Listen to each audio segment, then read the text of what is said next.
In Unit 1, we covered organizational ambidexterity. What is it and why is it needed?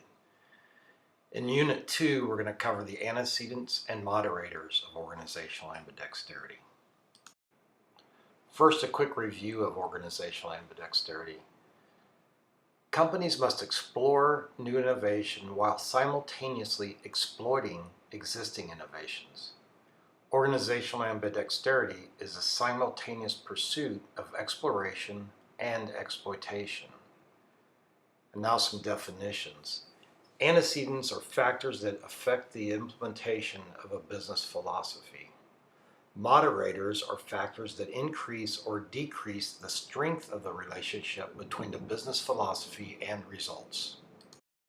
This diagram is from my doctoral study on organizational ambidexterity.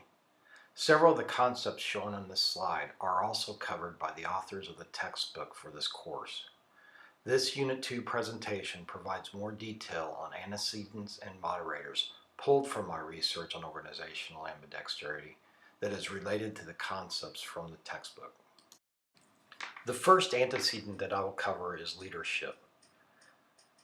Many leadership theories have been researched in the past 20 years, and it is possible to suggest the effect each of these leadership theories have on the theory of organizational ambidexterity. The examples we'll review are transactional, transformational, situational, and ambidextrous. Transactional leadership establishes an exchange-based relationship between leaders and followers in an effort to appeal to the followers' self-interest. The exchange-based relationship of transactional leadership encourages exploitative type activities and discourages exploration type activities. Unlike transactional leadership, transformational leadership encourages exploration. Transformational leadership refers to the leader's ability to move the follower beyond self-interest to a level of maturity focused on the well-being of the organization. Transformational leaders encourage intellectual stimulation by challenging followers to question existing assumptions and to challenge the old ways of doing things. Situational leadership.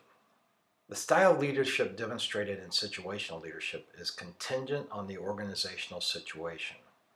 Effective leaders adapt their leadership style to fit the requirements of the situation, and the readiness of the organization dictates the situation. Ambidextrous leaders. Ambidextrous leadership requires leaders to switch quickly between opening and closing behaviors. Leaders exhibit opening behavior when they encourage variance. Opening behavior is demonstrated when leaders encourage experimentation, independent thinking within the organization, and reward challenges to establish work processes. Leaders demonstrate closing behavior when they set rigid guidelines for work processes, monitor adherence to processes closely, and focus on correcting any actions that do not comply with established work processes.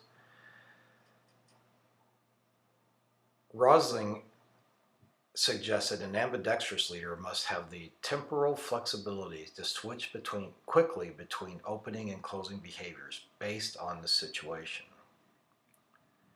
Based on the suggestion of the authors of our textbook for this course and my personal experience, the problem with both situational and ambidextrous leadership as it relates to organizational ambidexterity is that leaders must develop an organization that can explore and exploit at the same time. Situational leadership and ambidextrous leadership theory both suggest a switch between leadership styles based on organizational readiness or organizational needs. What is really needed is the simultaneous achievement of exploration and exploitation. Top management team. Carmelli and Halavi suggested top management team behavioral integration is more critical to organizational ambidexterity than the top person is. Top management team behavior integration is the extent to which highly qualified mutual and collective interactions occur within the top management team. It requires a shared vision and aligned reward system that encourages organizational ambidexterity. Differentiation in background is critical to making this work because it affects the ability of the top management team to incorporate external knowledge into the organizational process. Contextual. Context refers to the management systems that enable and encourage individuals within the organization to decide how to split time between exploitation and exploration activities. One technique for building contextual ambidexterity is to build a corporate culture where the organization perceives stability and change as enabling activities versus being in conflict with each other. Exploitation of existing capabilities creates stability. Exploration of new opportunities introduces change. Contextual ambidexterity requires that stability and change not only coexist, but that stability enables change. This concept is fundamental to this course. In this course, we learned that managing the innovation process brings stability to exploration activities. My personal experience with contextual ambidexterity is that it is never fun for leaders to encourage exploitation activities. But once an organization locks onto exploitation, it is even harder to get people focused on exploration. Another way of saying this is that SG&A reduction is not a fun topic, but it is easier to measure and reward than innovation. The president of a large private company told me that he knows SG&A is high relative to his competition, but he's afraid that once the organization gets locked on SG&A reduction, it will be impossible to get anyone to talk about what we are going to do to grow through innovation. The next antecedent we'll cover is structure. Creating spatial separation between two cohesive yet independent groups, with one group focused on exploration and one group focused on exploitation, creates ambidexterity at the enterprise level. The groups must be highly cohesive with unique management systems and cultures within their group, held together at an enterprise level by a common strategic intent. The top management team must support the cohesion of the individual groups. Coupling between the exploration and exploitation groups is critical for optimizing focus within the individual groups while at the same time optimizing collectively at the enterprise level. Exploration activities must transition eventually into exploitation activities, creating some level of dependency between the two groups. Alliances. Organizational ambidexterity is so complex that researchers have recently suggested that trying to achieve ambidexterity within the firm can cause enterprise failure, suggesting a requirement for some level of external collaboration. This is a major focus for the authors of the textbook used in this class. Moderators.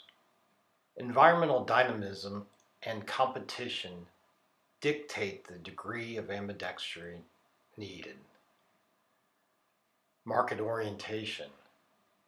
It includes the strategic intent, customer orientation, and personal drivers of the leaders. The need for ambidexterity is a reflection of market orientation. Resource endowment.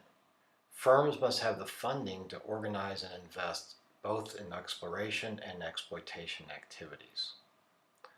Organizational capability. Dynamic capability addresses the ability of management to adjust existing operational capabilities into new capabilities to remain competitive. Absorptive capacity is the firm's ability to identify, assimilate, transform, and apply valuable external knowledge. To summarize what we've learned in Unit 1 and Unit 2, simultaneous exploration and exploitation is needed. That is organizational ambidexterity. There are many antecedents to organizational ambidexterity, and there are many moderators to organizational ambidexterity. Next week in Unit 3, we will find out why it is so hard to accomplish organizational ambidexterity.